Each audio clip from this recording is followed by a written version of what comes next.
አሁን አላህ Subhanahu Wa Ta'ala በተውሂድ ጀምሮ የተለያዩ አህለል ሁቁቅ መብት ያላቸውን የማህበረሰብ ክፍሎች ሁሉ ሐቃቸውን እያስገነዘበንና እያንዳንዳቸው በቅደም ተከተል ደረጃቸውን ጠብቀው ሁቁቃቸውን እንድንወጣ ነው እያስተማረን ያለው። ያንንም ስናረግ ለርሱ ብለን እሱን ውዴታ ለማግኘትና ከቁጣው ከቅጣቱ ለመዳን መሆን እንዳለበት ለጉራ ለዝና ለስም ሳይሆን ማለት ነው። የሰራና ስራ ደግሞ ብታንስም ብታርግም በዛው መጠን አላህ ዘንዳ ኸይሯ በብዙ እንደምትባዛ መጥፎዋም ቢሆን ደግሞ አላህ የፈለገውን ያህል ብትቆይና ብታንስም እንደማይረሳት እንደማይንቃት ነው የሚያሳየው። فمن يعمل مثقال ذرة خيرا يره ومن يعمل مثقال ذرة شرا يره ይላል። የብናይ ክብደት ያህል የጤፍ ፍሬ ያህል ኸይር ነገር ከሰራ የዛችን ዋጋ ያገኛታል ይላል። የዛችን ያህል ደግሞ በጣም ትንሽ ሆነ መጥፎም ሰርቶ ከሆነ የዛችንም ዋጋ ያያታል ይላል። እንግዲህ በአላህ ዘንዳ ሂሳብ አይናቅም ማለት ነው። በመሰረቱ ሰዎች ትንሽ ነገርን ይንቃሉ እና አሁን አንድ ቦቀሎ ሰውየው ተሸክሞ ሲሄድ ጠብ ቢል ወደቀብህ አንድ ቦቀሎ ብለህ ወስደህ ብትሰጠው ይስቅብሃል። ምን ትሰጠኛለህ ብሎ ነው የሚለው። አላህ ግን እንደዛ አይደለም። አንዲት ቅንጣት ብትሆንም ሁቁቆችን ለአስሐበል ሁቁቅ ይጠብቅላቸዋል ያባዛላቸዋል እንዳውም ማለት ነው።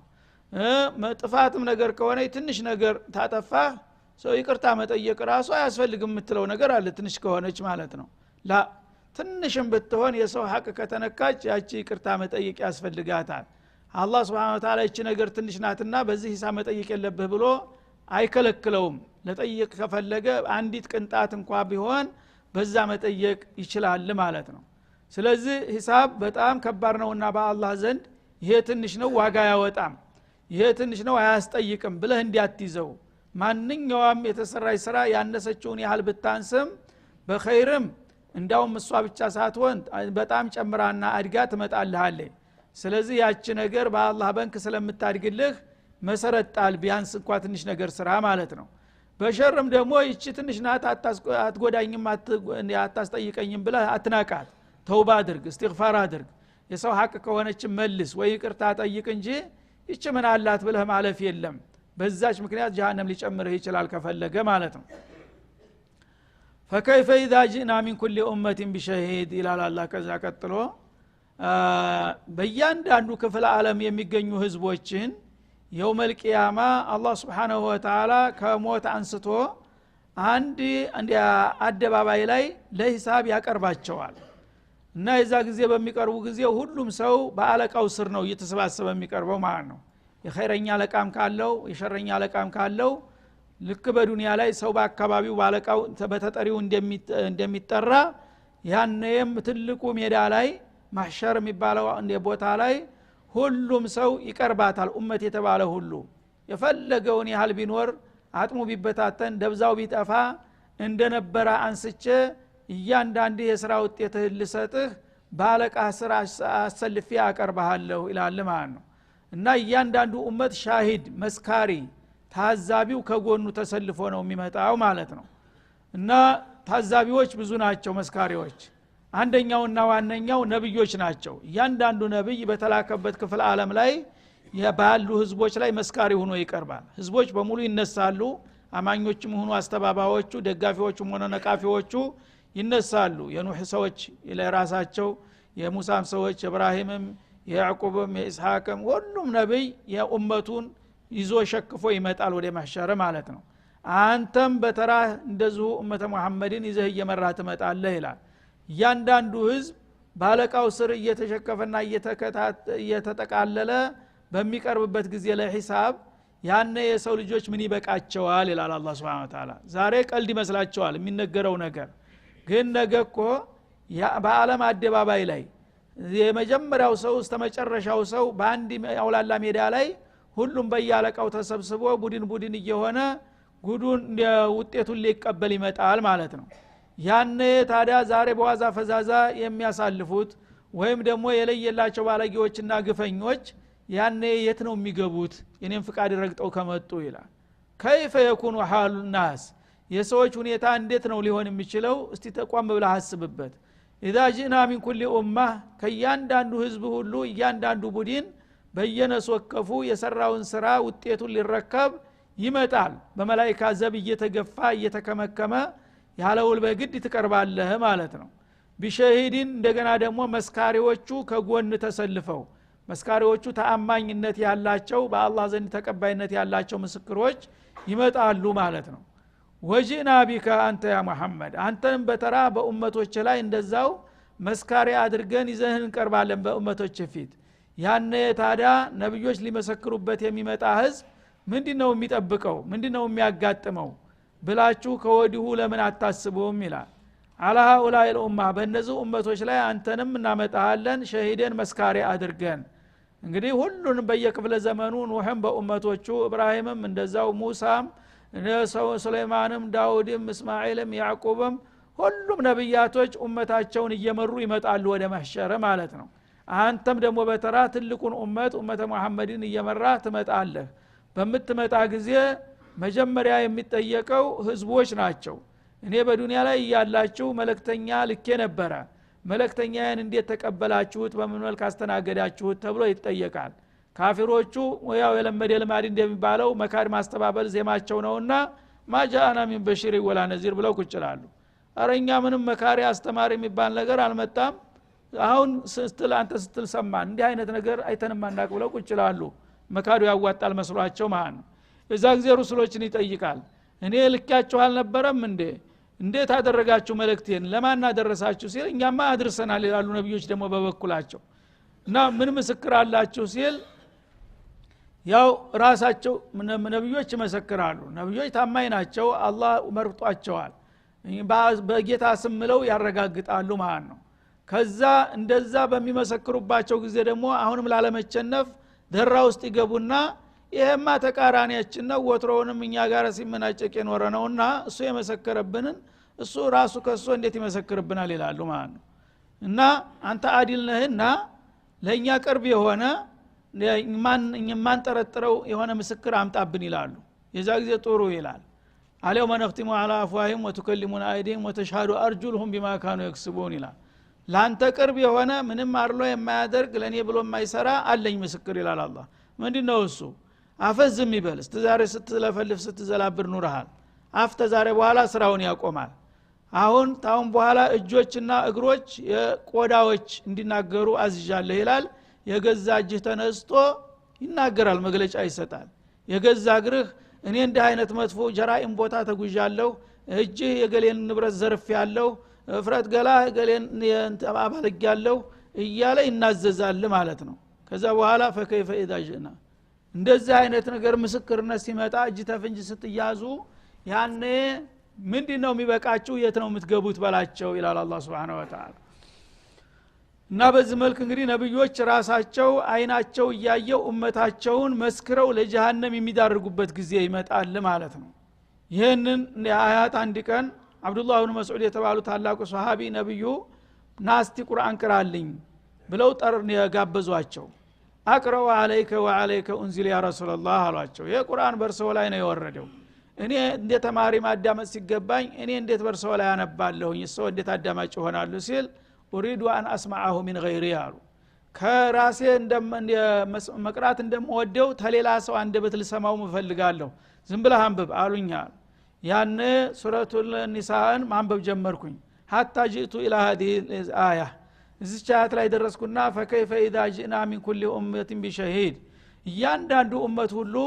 መስካሪዋን ጎን ለጎን በመናሰልፍና ለፍርድ በመናቀርባት ጊዜ የሰው ልጆች እንዴት ይሆናሉ የት ይገባሉ ምን ይበቃቸዋል ይላል ወጂና ቢከ ያ መሐመድ አንተንም እንደዚሁ በኡመቶች ላይ አላ ኡላኢል ኡማ ሸሂደን መስካሪ አድርገን ባመጣንህ ጊዜ ምን ይበቃቸው ይሆን የሚለውን ሲያሰማቸው እንባቸው በጉንጫቸው ላይ መገንበር ጀመረ እና እሳቸው ቢልሙእሚኒና ረኡፍ ረሂም ናቸው እኔው ራሴ እጀን በእጀ እንደሚባለው ያው መስክሬው ኡመቶችን ለጀሃነም ልዳርጋቸው ነው ማለት ነው ብለው ማልቀስ ጀመሩ ይላል ሐስቡካሪ ቀጥ በየሳያቸው እንባቸው በጉንጫቸው ላይ ወርዶ አንገታቸውን ጢማቸውን አበስብሶ አየሁት ይላል እኛ ግን ይሄ ሁሉ ግንዛቤ የለም አንድ ቀን ቆም ብለን ለዚህ ጥያቄ መልስ ምንድነው ያዘጋጀሁት ማለት ያስፈልጋል ማለት ነው እና እያንዳንዱ ሰው እንግዲህ የፈለገውን ያውራ የፈለገውን ይስራ ያው አንድ ቀን ያችለት ትደርሳለች የዛ ጊዜ ደግሞ ማንም ሰማይ ብትወጣ መሬት ብትገባ ማምለጫ የለም የሥራ ውጤት ነው የሚያወጣህ ማለት ነው። ዛሬ ግን ከወዲሁ ሂሳብ አድርጎ የሚበጀውን የገበየ ያኔ ይቀናዋል ይሳካለታል። እና ይሄንን ሂሳብ ውስጥ አድርጋችሁ ተንቀሳቀሱ ማለቱ ነው። የውመኢድ የወዱ الذين كفروا በተለይ በዛ ቀን እነዛ ከሃዲ የሆኑት ክፍሎች ይመኛሉ አለ ውጥንቅታቸው ሲወጣና ሲዋረዱ ከንቱ ምኞት ውስጥ ይገባሉ። እነዛ የካዱትና ወአሰው الرسول የአላህን መልእክተኛ ሲያምጹና ሲያንጓጥጡ የቆዩት ባለጌዎች ምን ይመኛሉ? ለው ተሰዋ ቢሂም الارض መሬት በእነሱ ላይ ብትስተካከለባቸው ደስታውን አይችሉትም ይላል። ወላ يكتمون الله حديثا አላህንም ደግሞ ምስጥራቸውን ሊደብቁት አይችሉም ማለት ለው ተሰዋ ቢሂም الارض ማለት የዛ ጊዜ የሚያጋጥማቸው ውርደትና ቅሌት በጣም ከመክበዱ የተነሳ ከሃዲዎች ጸረ እስላም የሆኑ ኃይሎች ሁሉ በሙሉ መሬት ተሰንጥቆ ቢውጣቸው ደስታውን አይችሉትም ይላል።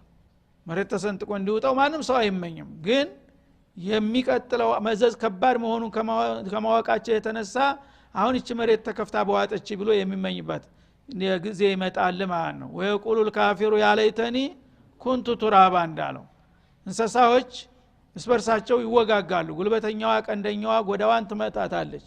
ያኔ ያች እንኳን እንደ ዙልም ተቆጥራ እንስሳዎችን አስነስቶ ትናንትና ጉልበተኛና ቀንደኛ የነበረችውን ደካማዋን እንደገና በተራዋ ቀንድ ሰጥቷት ጉልበት ሰጥቷት እንዲትወጋት ያደርጋል አዳላውን ለማሳየት።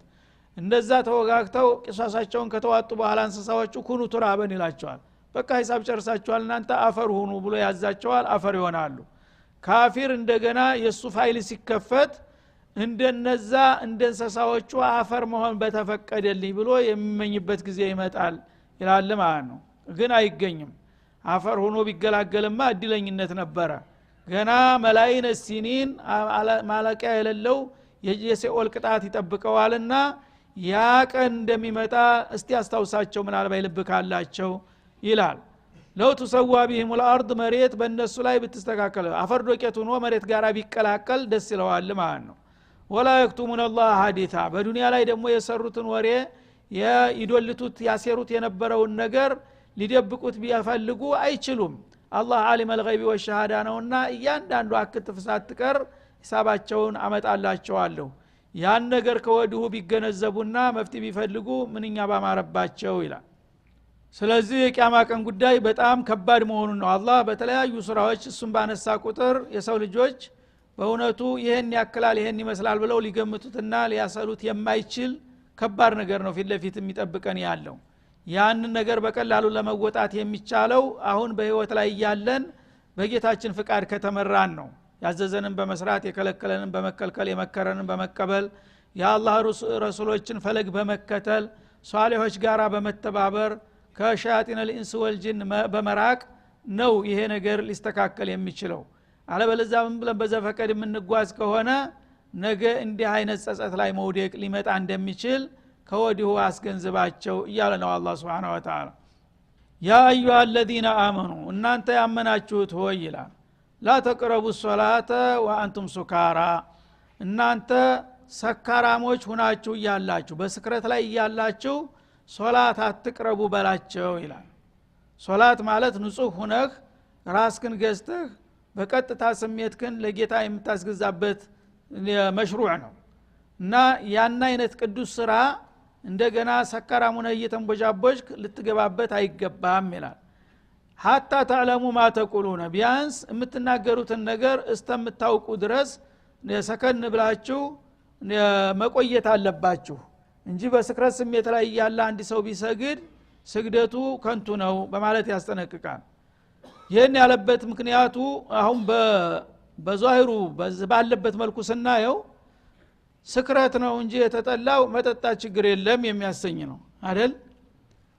እና መጠጥ አስካሪ መጠጥ حرام ለመሆን እንደማንደርደሪያ ነው ይህ አያት የመጣው ማለት ነው። ሰው አረቦች እንግዲህ በጃሂልያ ጊዜ በጣም ከተጠመዱበት መጥፎ ባህሪያቸው አንዱ ስክረት መጠጥ ነበር። አስካሪ መጠጥ በደም ሰራቸው የገባ ምንም የሌለው ደሃ ምን በላለው ምን ተማለት ይልቁንስ ምን ለብሳለሁ ከማለት ምን ጠጣለሁ ነው ትልቁ ጥያቄ። እና መጠጥ ታልጠጡ መኖር አይችሉም ነበር። የመጠጥ ሰለባዎች ነበሩ ማለት ነው።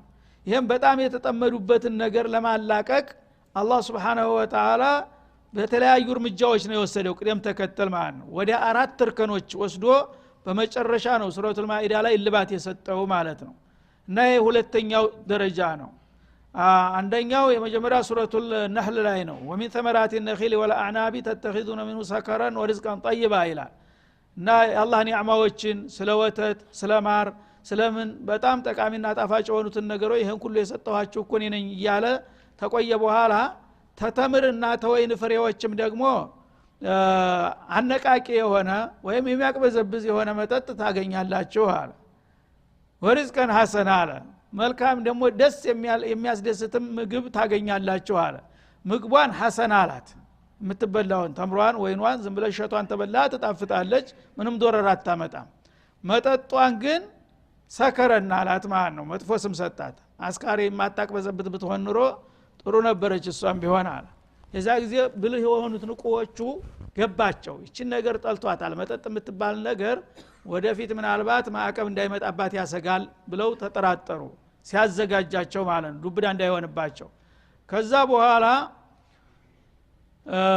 ይህ አያት መጣ በሁለተኛ ደረጃ ማለት ነው ላተቀረቡ ሶላተ ወአንቱም ሱካራ እንግዲህ አትጠጡ ማለት ለነሱ ሞት ነው አሳ ከባህር ወጥተ መኖር አለ በሜዳ ላይ ተብሎ እንደማዘዝ ነው ማለት ነው ያ ነገር እንዳይሆንባቸው ከዛ በሁለተኛው እርከን አመጣና ሶላት ቢያንስ ሰካራሙናቸው አትስገዱ ይላል መጠጡ አሁንም እንዳለ ነው ማለት ነው ግን ይሄንን ስግደት በሚመጣበት ጊዜ ሂሳብ አድርገህ ጠጣ ማለት ነው ሰፋ ያለ ጊዜ ወስደህ ጠጥተህ ስካሩ ተኝተህ ሲበርድልህ የምትሰግድበት ጊዜ ነው ሶላት የሚሸጋሸግ ነገር አይደለም እነ ሶላት ካነት አለሙነ ኪታብ መውቁታ ተብሏልና ግን አንተ በአጭር ጊዜ ተጠጣ ለምሳሌ በመግሪብና በኢሻ መካከል ብትጠጣ ወዳው እንደሰከርክ ኢሻ ምንም አታቅም ማለት ነው አይበቃም እንደገና ተአሱር እስከ መግሪብ የሚያለው የተወሰነ ቢሆንም በቂ አይደለም ማለት ነው ስለዚህ በየሶላቱ መካከል ያሉትን ክፍተቶች ሳያውቁ ጊዜ ሊወስድባቸው ማለት ነው ለልምምድ እንግዲህ አሁን ሙእሚኖች ናቸው ሶላት ማሳለፍ እንደሌለ አምነዋል ያቃሉ ግን ሶላት ሲደርስ ደግሞ ሰካራሙና መስገድ አትችልም ሲባል በጃዙር አሁን ኮርስ እየሰጣቸው ነው ማለት ነው እና ፈጅር ሰግደው እስከ ዙሁር የተወሰነ ክፍተት አለች ቶሎ ፈጅር ሰግዶ ይጠጣና ትንሽ ይተኛል ስራ ይሄዳል ይወርድለታል ዙሁር ይሰግዳል ደህና ማለት ነው ተዙሁር በኋላ ያለው አይበቃም ጠባብ ነው እና ሰክሮ እንደገና በርዶ አይበቃምና እንደምንም ችሏት ጥርሱ ነክሶ ይቆያል ከአሱር በኋላም ያለው አይበቃም ተኢሻ እንደ መግሪብ በኋላም ያለው አይበቃም አሁን ተዙሁር እስከ ኢሻ ወሰደባቸው ሳያውቁ ማለት ነው ኢሻ ሰግዶ ግን እስከ ፈጅር ያለው ጊዜ ማሻአላህ ነው ለመስከረም ለመተኛትም በቂ ነበር በዚህ መልክ የተወሰነ ጊዜ ለምምድ እንዲያረጉ ያደረገበት ያን መርሐላ ነው አሁን የሚጠቅሰው ስለዚህ በመሰከራሙናችሁ እንዳትሰግዱ ማለት መጠጥ ተጠላ ነው ነገሩ ግን ሰካራሙነ ከሰገድ ስግደቱም አይቆጠርልህም ከተባለ ሁለት ወንጀል ነው የፈጸምከው ማለት ነው ሰክራሃል እንደገና ሶላት አሳልፈሃል በሰግደውም እንዳልሰገድክ ነው ተባለ ይህ ጊዜ ዑመር ኢብኑ الخطاب ረዲየላሁ ዐንሁ اللهم بين لنا في الخمر بيانا شافيا አሉ እቺን ነገር እየተተናኮልካት ነውና አንድ ቀን መጨም ሳትከለክላት አትቀርም እና እቅጩ ንገረንና እንገላገል አሉ ትንሽ ቆየና ደግሞ يسالونك عن الخمر والميسر قل فيهما اثم كبير ومنافع للناس እና ስለ ኸምርና ስለ ቁማር ሁለቱ እህታማቾች ናቸው አይለያዩም ይሰክራል ቁማር ይጫወታል ሲደክመው ይተኛል እና ኸምርና መይሲርን አላህ የጠላው ይመስላልና ይሄ ነገር እንዴት ነው ይያሉ መጠየቅ አበዙ ረሱልን ያን ጊዜ አላህ ይሄንን እንግዲህ ያሉበትን እርከን መሻሻል እያሳዩ መምጣታቸውን ጠቆመ ማለት ነው ስለ ኸምርና ስለ ቁማር ይጠይቁሃል قل فيهما اثم كبير አሁን ባሉበት ደረጃ ቁርጥ ያለ ነገር አቋም መወሰድ አይገባውም አሁንም ገና ናቸው ጥሬ ናቸው ስለዚህ ምንድነው መልስ መሆን ያለበት በእነዚህ በመጠጥ ማስካሪ መጠጥና በቁማር ጫወታ በአንድ በኩል ጥቅም አለው በሌላ በኩል ጉዳት አለው ወኢስሙሁማ አክበሩ من نفعهما ጉዳቱ ወንጀሉ ግን ተጥቅሙ ያመዘነ ነው በላቸው አለ የበለጠ እንዲዘጋጁበት ማለት ነው አንድ ሰው አቂል የሆነ ሰው እንግዲህ አንድ የተወሰነ ጥቅም አለው አንድ ስራ ግን ከባድ የሆነ አደጋም አለው ከተባለ ለከባድ ትንሽ ጥቅም ትንሽ ትርፍ ለማትረፍ ብሎ ትልቅ አደጋ ውስጥ የሚገባ አቂል አለ ይቅርብኝ ነው የሚለው እና ለምሳሌ እንደ ኮንትሮ ባንድ ንግድ ማለት ነው በመሰራ ጊዜ ስታገኝ ትዘለቅቃለህ ባንድ ጊዜ አንድ ቀን ግን ፖሊስ ያዘህ እንደሆነ አመት የለፋበትን ጋማህን ይዞ በአንድ ጊዜ ይገፋል ማለት ነው። ስለዚህ ሌላው ኖርማል የሆነ ንግድ ብነግድ ይሻለኛል ይላል አቂል የሆነ ሰው። እንዲህ አይነት ነገር ለፍጨ አንድ ቀን ባዶዬን ያስቀረኛል ስለሚል አሁን እንግዲህ ኸምርና ቁማር የተባሉ ነገሮች የተጠሉ መሆናቸው ገባቸው ራሳቸው። ግን በአንድ ጊዜ ቁሙ ማለት እንዳልፈለገ አወቁና ይሄ ነገር እንዴት ነው ብለው ሲጠይቋቸው ሎጂካዊ የሆነ መልስ ተሰጣቸው ማለት ነው። እነሱ እንዳይከራከሩ ራሱ የክርክር እንትኑን ለማጥበብ ይሄ ነገር ጥቅም የለውም፣ ኸምር የሚባል ነገር ጥቅም የለውም፣ ቁማር የሚባል ነገር ጥቅም የለውም ቢል ዝም ብሎ በደረቅ መግለጫ እንዴ ጥቅም መኖርማ እናውቃለን እንዴት ይሄማ ማያውቃለን እንዴ ብሎ ይከራከራል ማለት ነው። ልክ እንዳንተ አስተሳሰብ በዚህ ነገር የተወሰነ ጥቅም አለ ግን ከባድ ጉዳት አለው ሲል ለትንሽ ጥቅም ብለህ ትልቅ ጉዳት ውስጥ ትገባለህ እንዴ እስቲ ያስብበት የሚል የቤት ስራ ተሰጣቸው ማለት ነው። ስለዚህ ምን አለ ወአንቱም ሱካራ ሰካራ ይሄ ቀጥሎ እንግዲህ ደረጃ በደረጃ እያዘጋጃቸው ከመጣ በኋላ ጥቅምና ጉዳት እንዳለው ነግሮ ግን ጉዳቱ እንደሚያመዝን ሲያስቀምጥላቸው አብዛኛዎቹ እርምጃ መውሰድ ጀመሩ። በቃ ይሄ ነገር አልቆለታል ካሁን በኋላ ተው ተማለት በፊት ራሴ መወሰን አለብኝ አሉና መቶበት ጀመሩ ማለት ነው። ሌሎቹ የጠናባቸው ደግሞ እሱ ራሱ ጥቅም አለው እያለ ለምንድን ነው ምቶ አላህ ራሱ ጥቅም አለው እያለ እየመሰከረ አይደለም እንዴ ይላል ማለት ነው። ራሱን ሊያታልል ፈለገ። በዚህ መልክ የመጨረሻው ግን ሲመጣ فهل انتم منتهون انما الخمر والميسر والانصاب رجس من عمل الشيطان አስካሪ መጠጥና ቁማር የሚባለው ነገር እነዚህ የሰይጣን ተግባራት ርኩስ ተግባራት ናቸው እና فهل انتم منتهون ከዛሬ በኋላ እናንተ ራሳችሁ ከዛ አስከፊ ነገር አትቆጠቡ ምን ሲላቸው እንተሃይና ያ ረብ አሉ። በቃኛ ተከልክለናል። ምክንያቱም ራሳቸውን አዘጋጅተዋል። ያኔ በየቤቱ የተጠነሰሰው የተዘነበለው የተቀዳው ሳይቀር እያወጡ በየመንገዱ መድፋት ጀመሩ ማለት ነው። በዛ መልክ እንግዲህ በሁለተኛ ደረጃ ላይ ያለውን ነገር ነው የሚጠቁመን እንጂ አሁንም እንግዲህ የቁርአን ነውና ቁርአን ራሱ ሰክራችሁ አትጠጡ ነው እንጂ የሚለው እኮ አትጠጡ አይልም ብሎ ሊከራከር ይችላል። እቺን አያት በቁንጥር ወስዶ ማለት ነው። ያ በአንድ እርከን የተጠቀሰውን ነገር ነው የሚያሳየው። እና فهل انتم منتهون የሚለው የሱረቱል ማኢዳ እልባት ሰጥቶታል። ካሁን በኋላ ለአንዴና ለመጨረሻ ጊዜ ከዚህ መቆጠብ አለባችሁ ስላለ በዛ ተወስኗል። ከዛ በፊት ነው ይሄ የመጣው ማለት ነው። እና የመጀመሪያ ማለማመጃው hatta تعلموا ما تقولون አትጠጡ አላላቸውም። የምትናገሩትን እስከምታውቁ ራሳችሁን እስከምትገዙ ድረስ ረጋ ብላችሁ ሶላታችሁን ሰግዳችሁ ስታበቁ በበቂ ጊዜ ተጠቀሙ። ወላ ጁኑበን እንዲሁም ደግሞ ላተቅረቡ ሶላተ ጁኑባ ሶላትን መቅረብ የለባቸውም ተራካሾቹ ናቸው ይላል። የተራከሰ ማለት ጀናባ ያለበት አንድ ሰው በገሃድ ያው ተቃራኒ ጾታ ግንኙነት ካደረገ በኋላ ፍተተ ስጋ ይወጣዋል። ያኔ ተዒባዳ ስለሚርቅ ጁኑብ ይባላል ማለት ነው።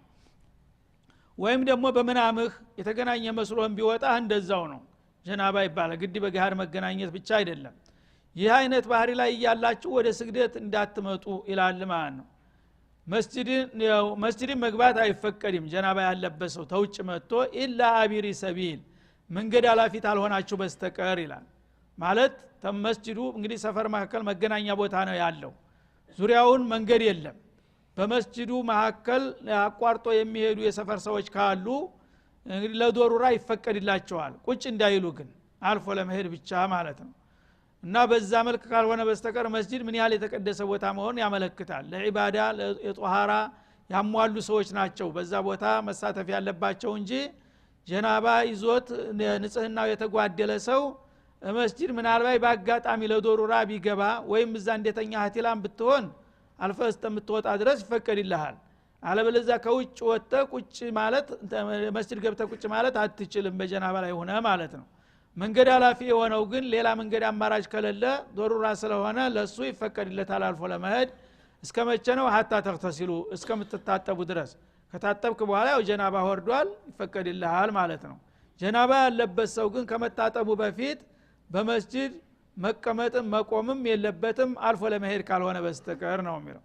ወይን ኩንቱም መርዷ ህሙማን ከሆናችሁ ደግሞ በበሽታ የተያዛችሁ ከሆናችሁ አው አላ ሰፈር ወይም ደግሞ በረጅም ጉዞ ላይ ከሆናችሁ አው ጃአ አሐዱ ሚንኩም ሚነል ጋኢጥ ወይም ደግሞ ከናንተ አንድ ሰው ወደ መጸዳጃ ቦታ ሂዶ ተጸዳድቶ የመጣ አውላ መስቱሙ ኒሳ ወይም ሴቶችን ግንኙነት ካደረጋችሁ ፈለም ተጅዱ ማአ አሁን የተጠቀሱት ነገሮች ሁሉ አጋጥመዋችሁ እንደገና ጧሃራችሁን የምታስተካክሉበት ውሃ ሳታገኙ ብትቀሩ ይላል ምን ይሆናል እንግዲህ ጀናባ እነዚህ ሁሉ ነገሮች ጧሃራህን አጓለውብሃል ማለት ነው ጧሃራ ከተጓደለ እንደገና ሐደስህን የሚያነሳ ውዱእ ያስፈልጋል ወይም ጀናባ ከሆነ ሙሉ በሙሉ ሐደተል አክበርን የሚያነሳ ነገር ያስፈልጋል እነዚህ አው የተጠቀሱት ነገሮች አንዳንዶቹ ቀጥታ ጀናባ የሚያስወጅቡ ናቸው ሌሎቹ ደግሞ ሐደሰል አስገር ውዱእን የሚያጠፉ ነገሮች ናቸው እነዚህ ነገሮች ካጋጠሙ በኋላ ለመታጠብ ፈልገህ ስትሞክር ውሃ ተጠፋ ምን ታረጋለህ ፈተየመሙ ሱዒደን ጠይባ ንጹህ የሆነውን የመሬት ገጽታ ለመጠቀም ሞክሩ ኢላላ አላህ Subhanahu Wa Ta'ala እና አላህ Subhanahu Wa Ta'ala ሰዎችን በሚችሉት መጠን ነው የሚያዘው ታቅማቸው በላይ ሊያስቸግራቸው አይፈልግም እና ውሃ ከለላ አንድ ሰው ጀናባም ቢሆን ወይም ውዱእ ለማረግም ውሃ በሚያጣበት ጊዜ ወይም ደግሞ በውሃ ለመጠቀም የሚከለክለው ችግር ካጋጠመው ያነ በውሃው ፈንታ ንጹህ አፈር ይተካል ማለት ነው ንጹህ አፈር ያለበት ቦታ ተሄድና ሁለት እጆችን መዳፍህን እሱ ላይ አስቀምጠህ አንስተህ ፊትህን ሙሉ በሙሉ ተጆሮ እስከ ጆሮ ታናትህ እስታገጭህ ድረስ ታብሳለህ ከዛ ደግሞ እጆችን ታብሳለህ ለሐዲሰል አክበርም ለሐዲሰል አስገርም ይሄ በቂ ነው በዚህ መልኩ ተየሙም አድርጎ መስገድ ይቻላል ይላል ማለት ነው ፈምሰሑ ቢውጁሂኩም እና በዛ በንጹህ አፈር ተነካችሁ በኋላ ፊቶቻችሁንና ወአይዲኩም እጆቻችሁን እበሱ ለሐዲሰል አስገርም ለሐዲሰል አክበርም ስለ ጀናባም ስለ ውዱእም አንድ ነው የሚታበሰው ሁለት አካሎች ብቻ ናቸው ፊትህንና እጅህን ብቻ ታበስክ በቂ ነው እና በቂያስ አንድ ሰው ጀናባ ያለበት ሰው በውሃ መላው ሰውነቱን መታጠብ አለበት በውዱእ ጊዜም ደግሞ እጅና እግሮችን ራስን ማበስ እግር ማጠብ አለበት ተብሎ ነበር ወደ ተየሙም ሲመጣ ግን ይሄ ነገር የለም አፈር በመሰረቱ የሚያቆሽሽ እንጂ የሚያጸዳ ነገር አይደለም አላህ ግን Subhanahu Wa Ta'ala ሚስጥሩን ስለሚያውቅ ብቻ ውሃ ሲጠፋ በውሃ እግር ይተካ ብሏል ያነ መላው ሰውነቴን እንደ ውሃ አጥባለሁና በአፈር ላይ እንከባለላለሁ እንዳትል በቂ ነው እጅህና ፊትክን ታበስክ መስገድ ትችላለህ ነው የሚለው ማለት ነው እና ፊቶቻችሁንና እጆቻችሁን ብቻ እበሱ መደጋገም አያስፈልግም ምክንያቱም ሰላተ መራት የሚል አልመጣም ማለት ነው አንድ ጊዜ ታበስከው በቂ ነው ዶርበተይንም አያስፈልግም ማለት ነው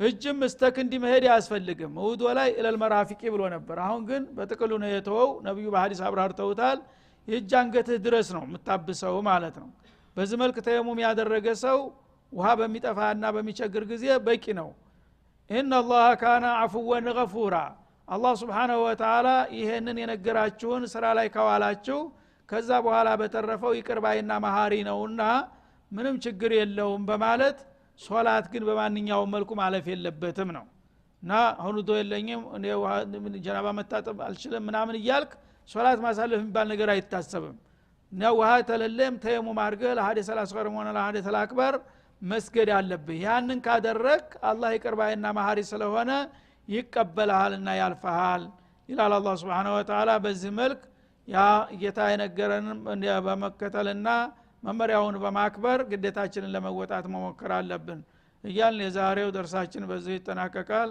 ወሰለላሁ ዐለ ነብይ ወኢላ ሊቃ